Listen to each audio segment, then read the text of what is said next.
पिछले करीब 3 घंटे से प्रधानमंत्री नरेंद्र मोदी अपने मंत्रिमंडल के साथ बैठक कर रहे हैं। कुछ खास मंत्री इस मीटिंग में प्रेजेंटेशन भी दे रहे हैं और आखिर में प्रधानमंत्री को अपना फैसला सुनाना है। आने वाले कुछ महीनों में बहुत बड़े बड़े फैसले होने वाले हैं और ये फैसले इतने बड़े होंगे, इसका अंदाजा विपक्ष लगा नहीं सकता और राहुल गांधी सोच नहीं सकते। नरेंद्र मोदी की तैयारी पूरी है। आज की मीटिंग में इसकी पहली ब्रीफिंग दी जा रही है। भारत के एक बहुत बड़े इलेक्शन एक्सपर्ट ने एक सही अंदाजा लगाया है और बहुत कैलकुलेट करके अंदाजा लगाया है कि अगले 20 साल तक नरेंद्र मोदी की पार्टी को हरा पाना नामुमकिन सा है और राहुल गांधी की हताशा की असली वजह यही है। यह भविष्यवाणी राहुल गांधी की पार्टी के ज्यादातर नेताओं को भी सही लग रही है। नरेंद्र मोदी कहते हैं, नरेंद्र मोदी विदेश चले जाते हैं। नरेंद्र मोदी से कह रहे हैं, नरेंद्र मोदी ने खत्म कर दी। नरेंद्र मोदी आपसे कह रहे हैं, नरेंद्र मोदी से कह रहा हूं, नरेंद्र मोदी उधर देखते हैं नहीं करते हैं। नरेंद्र मोदी उसे रोक नहीं रहा है। तो नरेंद्र मोदी उल्टी सीधी बातें करते हैं। नरेंद्र मोदी 24 घंटे नरेंद्र मोदी ने हिंदुस्तान को बेचा है। नरेंद्र मोदी ने अमेरिका से सौदा किया। नरेंद्र मोदी की राजनीति, नरेंद्र मोदी की इकोनॉमिक पॉलिसी, नरेंद्र मोदी आपसे कहते हैं, मोदी जी ने क्या किया? नरेंद्र मोदी ने फेंक दिया। नरेंद्र मोदी क्या कहता है? नरेंद्र मोदी और हिंदुस्तान की सरकार आपको नहीं बचा पाई। नरेंद्र मोदी कहेगा, नरेंद्र मोदी रोएगा। नरेंद्र मोदी की फंडिंग, नरेंद्र मोदी की बात करेंगे। मोदी जी जा रहे हैं, मोदी जी का वीडियो देखा नहीं देखा। तो नरेंद्र मोदी घुसे।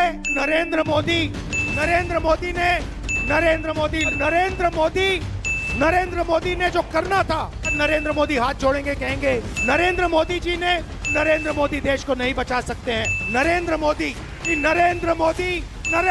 गद्दार है।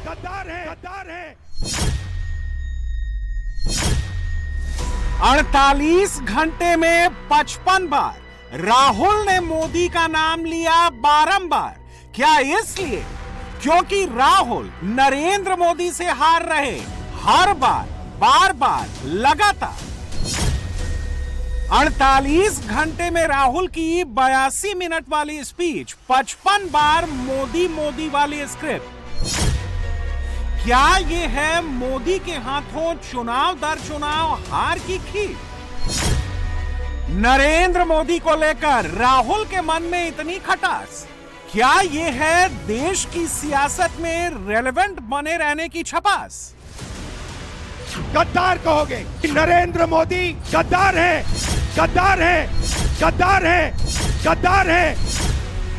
आपका प्रधानमंत्री गद्दार है।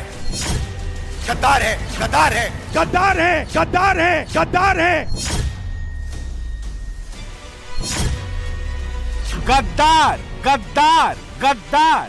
कांग्रेस की टाइमलाइन पर गद्दार, कांग्रेस के नेताओं की टाइमलाइन पर गद्दार, कांग्रेस के छोटे से छोटे हैंडल से लेकर बड़े से बड़े हैंडल तक गद्दार। नरेंद्र मोदी पर अचानक राहुल और उनकी पार्टी ने क्यों कर दिया है ओछी राजनीतिक भाषा वाला तीखा प्रहार? नरेंद्र मोदी से राहुल गांधी को इतनी नफरत क्यों है? राहुल को नरेंद्र मोदी फूटी आंखों सुहाते क्यों नहीं है? बतौर प्रधानमंत्री नरेंद्र मोदी के 12 साल बेमिसाल, मोदी के सामने नहीं गल रही राहुल की सियासी दाल। क्या इसीलिए राहुल रिपीट मोड में बोल रहे गद्दार? क्या इसीलिए राहुल रिपीट मोड में जप रहे हैं 12 साल? पिछले 12 साल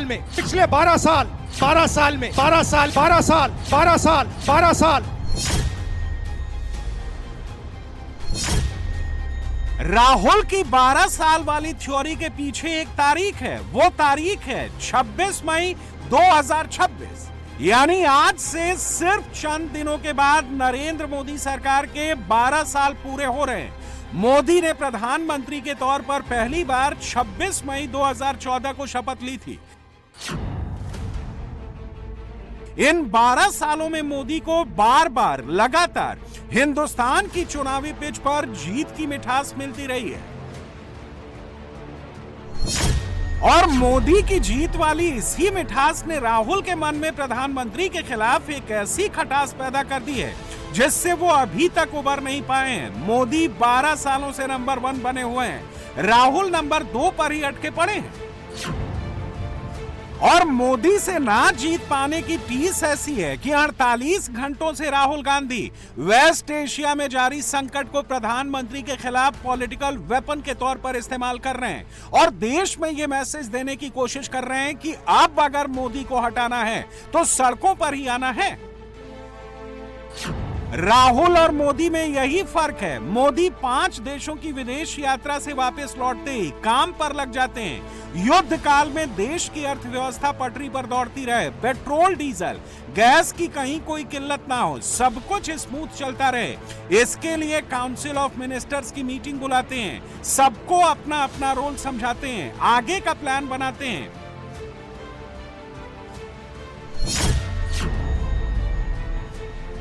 दूसरी तरफ राहुल क्या करते हैं? राहुल मोदी रोएगा, मोदी हाथ जोड़ेगा, ऐसी स्क्रिप्ट पढ़ते हैं।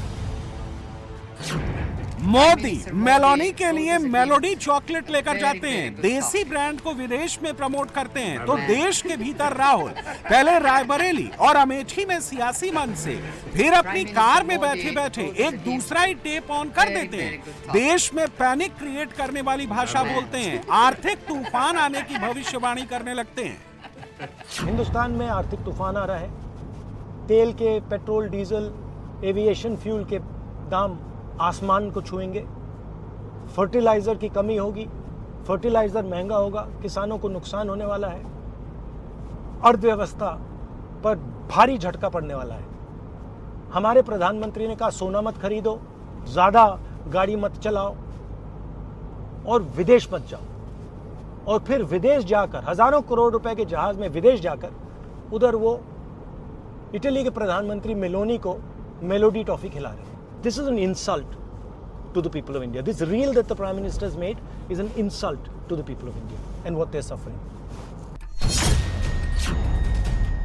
मोदी की मेलोडी राहुल के लिए चॉकलेटी नहीं है, राहुल तो उसमें मोदी के खिलाफ नफरती एजेंडा चला रहे हैं।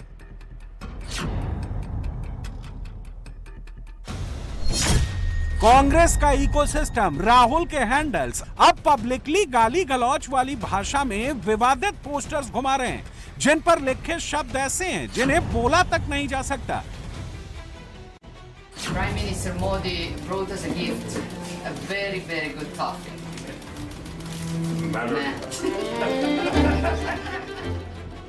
नरेंद्र मोदी के खिलाफ, मोदी की विदेश यात्रा के खिलाफ राहुल की यह खटास शुद्ध रूप से पॉलिटिकल है और कुछ नहीं।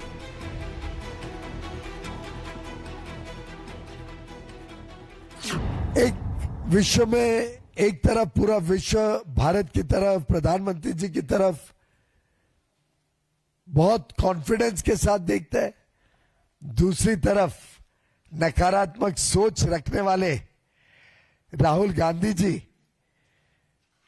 अपने स्वभाव का परिचय, अपने चरित्र का परिचय अपने शब्दों में, अपने भाषणों में बार बार दे रहे हैं। यह अलग बात है कि भारत की जनता उनको एक के बाद एक ठुकराती है, एक के बाद एक वो चुनाव में हारते हैं। उसका जो फ्रस्ट्रेशन है, उसकी जो एक प्रकार से उनमें खुंदकी भावना है, वो नजर आती है। जिस प्रकार से वो गाली गलौच पे उतर आए हैं और प्रधानमंत्री जी के लिए बड़ी ओछे शब्दों में वो बात रखते हैं। ये स्पष्ट है कि जिस प्रकार के शब्दावली राहुल गांधी जी इस्तेमाल करते हैं, इसको अंग्रेजी में कहा जाता है abuses are the weapon of the weak. स्पष्ट रूप से अब देश देख रहा है राहुल गांधी जी की, गांधी परिवार की कमजोरियां कांग्रेस पार्टी की विफलता और प्रधानमंत्री मोदी जी के नेतृत्व में विश्व के सबसे तेज गति से बढ़ती हुई अर्थव्यवस्था, भारत का विश्व पटल पर सम्मान। ये घटिया मानसिकता का प्रतीक है। देश के प्रधानमंत्री जिनको पूरी दुनिया सम्मानित कर रही है, अनेकों देशों के सर्वोच्च सम्मान उनको मिले हैं और उनको वो कहते हैं कि ये जन भारत को मिले हैं, 140 करोड़ भारतवासियों को। ऐसे में उनके प्रति असम्मानजनक शब्दों का उपयोग जो कर रहे हैं उनको जनता कभी माफ नहीं करेगी। ऐसी भाषा राजनीतिक प्रतिद्वंदिता हो सकती है, लेकिन कभी किसी को बोलना नहीं चाहिए। पूरी दुनिया उनके नेतृत्व को सराह रही है और देश उनके साथ खड़ा हुआ है, लेकिन जो लगातार पराजित होते हैं वो बौखला के इस तरह के आरोप लगाते हैं। वैसे जो राहुल गांधी, जो कांग्रेस पार्टी मोदी की विदेश यात्रा पर इतना हाय तौबा मचा रही है, वो खुद यूपीए सरकार का एक सच नहीं बता रही है। राहुल ने आरोप लगाया कि मोदी देश को मुसीबत में डालकर हजारों करोड़ रुपए के प्लेन में बैठकर विदेश यात्रा पर चले गए।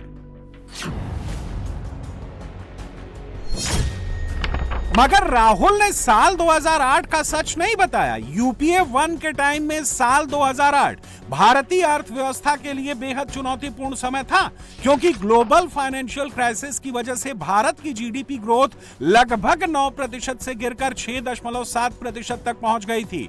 और तब के प्रधानमंत्री डॉक्टर मनमोहन सिंह को एहसास हुआ था कि भारत ग्लोबल स्तर पर अलग थलग नहीं रह सकता। इसलिए उन्होंने भारत को जोर शोर से प्रमोट यानी हार्ड सेल करने का फैसला किया, ताकि विदेशी निवेश आकर्षित किया जा सके। तब मनमोहन सिंह ने 1 साल से भी कम समय में अपनी विदेश यात्राओं पर लगभग 100 करोड़ रुपए खर्च किए थे। ये जो लिस्ट आप देख रहे हैं, ये मनमोहन सिंह की उन्हीं विदेश यात्राओं से संबंधित है जिनमें 100 करोड़ रुपए का खर्च हुआ था। तो क्या राहुल के मुताबिक उस वक्त मनमोहन सिंह भी जनता के पैसे को बर्बाद कर रहे थे, या फिर देश को मुसीबत से बचाने की कोशिश कर रहे थे? नरेंद्र मोदी ने भी तो यही किया। मोदी 5 देशों की विदेश यात्रा पर घूमने नहीं गए थे, देश के लिए एलपीजी स्ट्रेटेजिक पेट्रोलियम रिजर्व्स की व्यवस्था करने गए थे और मोदी उसमें कामयाब होकर लौटे हैं। राहुल शायद मोदी के इस कामयाबी से भी इस वक्त जल रहे हैं। माननीय प्रधानमंत्री जी ने आज के बड़े ही टर्मोइल के वातावरण में, जहां बड़ी अनिश्चितता है पूरे विश्व में, अलग अलग देश युद्ध से घिरे हुए हैं, स्ट्रेट ऑफ हॉर्मुज बंद होने के वजह से बहुत सारी अंतर्राष्ट्रीय चुनौतियों से विश्व गुजर रहा है। 5 देश, 5 दिन, लेकिन एक स्पष्ट संदेश, भारत विश्व पटल पर बड़ी मजबूती के साथ आज खड़ा है। राहुल जिस वक्त मोदी पर गद्दार वाला अटैक कर रहे थे, मोदी के खिलाफ पब्लिक को सड़कों पर उतरने का आइडिया दे रहे थे, नरेंद्र मोदी उस वक्त दिल्ली में सारे मंत्रियों के साथ आने वाले दिनों के प्लान पर काम कर रहे थे। राहुल के आरोपों की परवाह किए बगैर संभावित खतरों से निपटने का समाधान ढूंढ रहे थे। मोदी और राहुल में यही फर्क है। राहुल लोगों को उकसाते हैं, मोदी समाधान बताते हैं, फ्यूचर प्लान बनाते हैं, तभी तो हर बार मोदी चुन कर आते हैं। राहुल इसीलिए मोदी से इतनी नफरत करते हैं, मोदी के खिलाफ जहर उगलते हैं। दिल की बात जुबान पे उनकी आती है। वो चाहते हैं कि हमेशा नेता प्रतिपक्ष के रूप में वो आगाह करते देश को, देशवासियों को। देश की दिशा में जा रहा कोई नहीं जानता, किस दिशा में जाएगा किसी को नहीं मालूम है। इतना बड़ा खतरा पैदा हो गया है। आलोचना करो सरकार की, जेल जाओ, आप राष्ट्रद्रोही हो, डेमोक्रेसी खतरे में है। प्राइम मिनिस्टर होता है वो एक पार्टी का नहीं रहता है बनने के बाद में। दुर्भाग्य से अभी वो भावना मोदी जी में नहीं है, वो अपनी पार्टी के प्रधानमंत्री के रूप में काम कर रहे हैं। संवैधानिक पदों पर जो लोग बैठे हैं वो अगर संविधान का पालन नहीं करते तो लीडर ऑफ अपोजिशन को गुस्सा आ सकता है। राहुल गांधी की भावना समझ लीजिए। जो लोग संविधान से गद्दारी करते हैं, देश का संविधान का पालन नहीं करते, उस बारे में राहुल गांधी का ये वक्तव्य है। संविधान प्रधानमंत्री से भी ऊपर है, राष्ट्रपति से भी ऊपर है। राहुल ऐसा क्यों करते हैं? मोदी को गाली क्यों देते रहते हैं? और उसका साइड इफेक्ट क्या होता है? आज आपको यह भी आंकड़ों की नजर से समझना चाहिए। 2008 में कांग्रेस के पूरे देश में 1204 विधायक थे, लेकिन 2026 में यह संख्या घटकर सिर्फ 676 रह गई है, यानी करीब 44% की भारी गिरावट। दूसरी तरफ बीजेपी का ग्राफ उल्टा है। 2008 में बीजेपी के 889 विधायक थे, जो 2026 में बढ़कर 1787 हो गए, यानी 101% का इजाफा हुआ है। इसे और आसान भाषा में समझें तो देश में कुल 4120 विधायकों में से अब हर दूसरा विधायक बीजेपी का है, जबकि कांग्रेस का सिर्फ हर छठा। कई राज्य तो ऐसे हैं जहां कांग्रेस ने पूरी तरह जमीन खो दी है। उदाहरण के तौर पर 2008 में आंध्र प्रदेश के कांग्रेस के पास 185 विधायक थे, 2026 में 0 विधायक हैं। 2008 में कांग्रेस के पास अरुणाचल प्रदेश में 34 विधायक थे, 2026 में सिर्फ 1 विधायक है। असम में 2008 में 53 विधायक कांग्रेस के पास थे, अब सिर्फ 19 विधायक हैं। महाराष्ट्र में 2008 में कांग्रेस के पास 69 विधायक थे, 2026 में सिर्फ 16 विधायक हैं। मणिपुर में 2008 में 30 विधायकों वाली कांग्रेस पार्टी 2026 में सिर्फ 5 विधायकों तक सीमित रह गई है। और दिल्ली में 2008 में 43 विधायकों वाली कांग्रेस 2026 में 0 पर सिमट गई है। और इसकी एक बड़ी वजह राहुल गांधी की नेगेटिव पॉलिटिक्स है। मोदी को दिन रात सुबह शाम गाली देने की आदत है, जिसे लोग बिल्कुल पसंद नहीं करते। इसीलिए हर बार राहुल और उनकी पार्टी को रिजेक्ट कर देते हैं और इसकी खीज राहुल मोदी पर निकालते रहते हैं।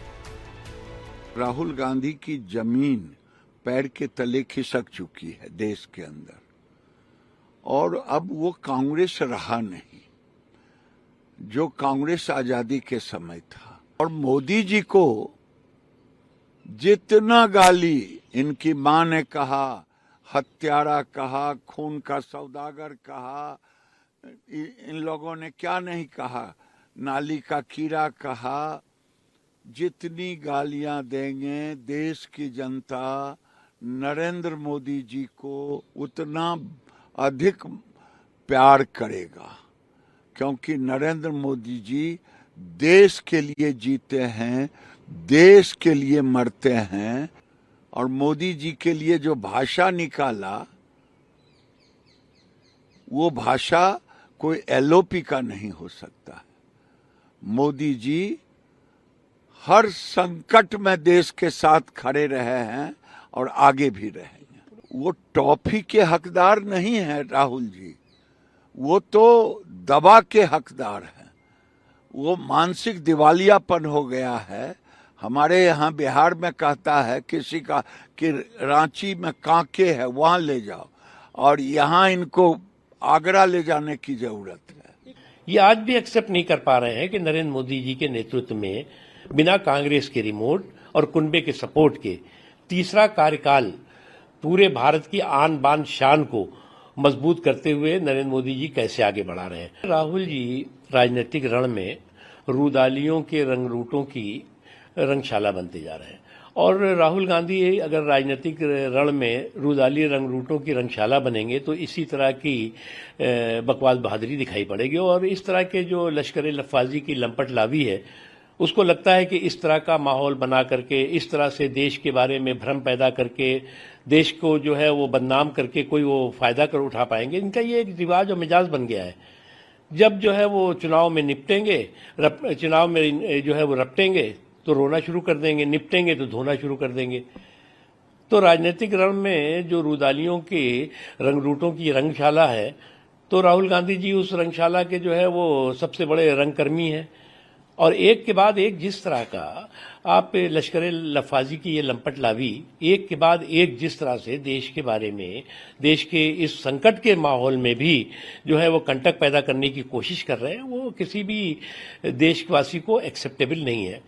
राहुल गांधी जी पिछले 12 वर्षों से इस प्रयास में लगे हुए हैं कि देश में किसी तरह का जो कहते हैं एनार्किज्म आए, लेकिन बेचारे हर एजेंडा में फेल हो जाते हैं। उनको एक ही ख्वाब है कि भारत के किस तरह से हम टुकड़े करें, भारत में कैसे हम विभाजनकारी नीतियों को लाएं। राहुल गांधी को कोई सीरियसली नहीं लेता है, न उनकी पार्टी सीरियसली लेती है, न इस देश की जनता लेती है। लेकिन नेता विरोधी दल इस तरह की भाषा का प्रयोग करे, इस तरह से जनता को भड़काने का प्रयास करे, यह बहुत ही दुखद है। राहुल के रहते कांग्रेस पार्टी लगातार 3 लोकसभा चुनाव हार चुकी है। 14, 19 और 24 तीनों लोकसभा चुनाव में 100 सीट का आंकड़ा तक नहीं पार कर सकी है। 2009 से लेकर अब तक राहुल की पार्टी 70 से ज्यादा राज्यों के चुनाव हार चुकी है। साल 2014 तक कांग्रेस पार्टी देश के 11 राज्यों में सरकार में थी। 2026 आते आते ये नंबर भी घट गया है। इस वक्त सिर्फ कर्नाटक, तेलंगाना, हिमाचल और केरल में कांग्रेस की सरकार है। तमिलनाडु में कांग्रेस विजय के नेतृत्व वाली टीवीके सरकार का हिस्सा बन गई है। तमिलनाडु के राजनीतिक इतिहास में 60 साल बाद यह पहला मौका है जब कांग्रेस यहां की सरकार का हिस्सा बनी है। इसके अलावा झारखंड की जेएमएम सरकार में कांग्रेस शामिल है। यानी कभी हिंदुस्तान की सियासत पर एक छत्र राज करने वाली कांग्रेस आज देश के नक्शे से गायब होती जा रही है। देखिए, प्रधानमंत्री जी को गद्दार कहने का काम कोई मक्कार आदमी कर सकता है, लेकिन अफसोस की बात यह है कि ये लीडर ऑफ द अपोजिशन ने कहा है। यह और भी दुर्भाग्यपूर्ण है। जो खुद मक्कार होगा वही देश के प्रधानमंत्री को गद्दार कह सकता है, क्योंकि प्रधानमंत्री मोदी को गद्दार कहने का मतलब है पूरे देश को गद्दार कहना। ये देश का दुर्भाग्य है, इस लोकतंत्र का दुर्भाग्य है कि राहुल गांधी जी जैसा नेता विपक्ष इस देश को मिला है, जो रोज इस देश की तबाही की दुआ करता है। ये राहुल गांधी ने देश से माफी मांगनी चाहिए। कांग्रेस पार्टी खत्म इस कारण से हो रही है क्योंकि न तो विजन है, न नीति है, न नेतृत्व है। जो मुंह में आता है वो बोल देते हैं। क्या इम्पैक्ट उसके ऊपर पड़ने वाला है? देश के यशस्वी प्रधानमंत्री लगातार के आज तक के इतिहास में नहीं है। आज तक के इतिहास में कोई भी नेता लगातार चाहे मुख्यमंत्री के रूप में रहा हो, चाहे प्रधानमंत्री के रूप में रहा हो, ऐसे व्यक्तित्व के खिलाफ उंगली उठाना वो देश के खिलाफ उंगली उठाना है। इसको देश से माफी मांगनी चाहिए, अपने शब्द वापस लेने चाहिए, नहीं तो कांग्रेस जो बची खुची है उसका भी नाश हो जाएगा। दूसरी तरफ नरेंद्र मोदी हैं जो लगातार चुनाव जीतते जा रहे हैं। मोदी पहले गैर कांग्रेसी नेता हैं जिन्होंने लगातार 3 लोकसभा चुनाव जीते और तीनों ही बार प्रधानमंत्री बने, और मोदी आगे भी इसी रफ्तार से चुनाव जीतते जाएंगे। राहुल हारते जाएंगे। इनकम्बेंट गवर्नमेंट है, अपोजिशन या चैलेंजर का जो फ्यूचर है वो इनकम्बेंट गवर्नमेंट के परफॉर्मेंस पे खुद का भी डिपेंड है और उनका भी डिपेंड है। तो यदि इतना बड़ा मैंडेट मिलने के बाद एक्सपेक्टेशन भी बढ़ गई बीजेपी के प्रति, तो यदि बीजेपी और एनडीए जहां पर है उसको तो सुपर परफॉर्म करना पड़ेगा। अब तो बिहार में भी बीजेपी की सरकार होगी, अब तो आप ये नहीं कह सकते कि एनडीए की सरकार है। तो जब तक ये परफॉर्मेंस इनका वीक या पुअर नहीं होगा तब तक ये जीतते रहेंगे और वो हारते रहेंगे। देखिए, पहले तो लगातार 77 तक कांग्रेस ने रूल किया, 52 से ही बात कर लीजिए, 52 to 77, राइट, 25 ईयर्स रफली। उसके बाद फिर दिक्कतें आई, तो एक 20 साल का जो हम एक जनरेशन कहते थे पुराने जमाने में, तो एक 20 साल का ये पीरियड तो रहने वाला। क्योंकि कांग्रेस के साथ दिक्कत ये है कि उसके साथ वो लेगेसी इशू भी चलते हैं ना, मिस गवर्नेंस के। तो वो तो रहने वाला है, तो अब 15 हो जाएंगे, 29 की बात कर ले तो 5 साल मुझे लगता है कि कम से कम, और वो पूरे देश को ये मनवाना उतना समय लगेगा। और एट द सेम टाइम जो ऊपर जाता है वो थोड़ा नीचे भी आता है बाद में। जब आप हाइट पे पहुंच चुके हो तो बीजेपी को भी वो एक्सपेक्टेशन, जैसे मैंने कहा, वो भी उसी राइज हो गई है। आपके लैंडमास राइज से एक्सपेक्टेशन राइज भी हो गई है, तो वो फर्क है। यानी इन चर्चाओं का शुरू होना कि 29 भी मोदी ही जीतेंगे, अगले 20 सालों तक मोदी को टक्कर देने वाला दूर दूर तक कोई नहीं है। राहुल का 2 दशक तक पीएम की कुर्सी तक पहुंचने का कोई चांस नहीं है। यह अपने आप में संकेत है कि मोदी बहुत आगे निकल चुके हैं, राहुल बहुत पीछे छूट चुके हैं।